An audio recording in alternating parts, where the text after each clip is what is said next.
যুক্তরাষ্ট্রের president Donald Trump Iran সংক্রান্ত সামরিক অবস্থান নিয়ে নতুন করে বিতর্কের কেন্দ্রবিন্দুতে। ঘড়ির কাঁটা এগিয়ে চলেছে 1 মের সময়সীমার দিকে। যুক্তরাষ্ট্রের প্রেসিডেন্ট ডোনাল্ড ট্রাম্প কি এই সংঘাত থেকে সরে আসবেন, নাকি ইতিহাসের এক দীর্ঘস্থায়ী যুদ্ধের দিকে আমেরিকাকে ঠেলে দেবেন? এই প্রশ্নটি এখন আলোচনার কেন্দ্রবিন্দু।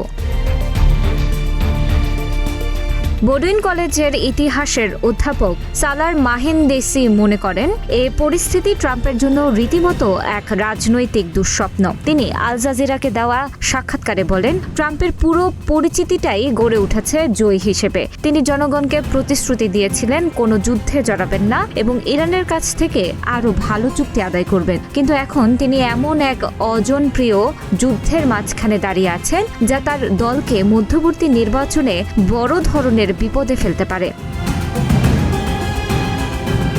তিনি আরও জানান, ট্রাম্প এখন সরে গেলে তার অর্থ হবে পরাজয় মেনে নেওয়া। যেহেতু স্বভাবগতভাবেই ট্রাম্প একজন জুয়ারি, তাই ভবিষ্যৎ জয়ের আশায় এই যুদ্ধকে ট্রাম্প প্রলম্বিত করতে চাইবেন।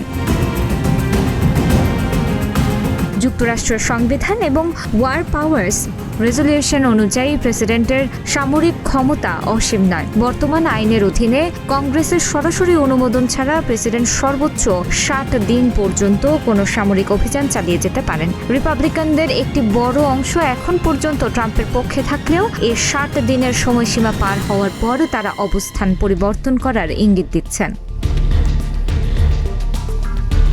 রিপাবলিকান সিনেটর জন কার্টিস স্পষ্টভাবে লিখেন, আমি আমেরিকানদের স্বার্থ রক্ষায় প্রেসিডেন্টের তাৎক্ষণিক পদক্ষেপকে সমর্থন করি, তবে কংগ্রেসের অনুমোদন ছাড়া 60 দিনের বেশি সামরিক কার্যক্রমকে আমি সমর্থন করব না। এটি আমাদের ঐতিহাসিক এবং সাংবিধানিক দায়িত্ব।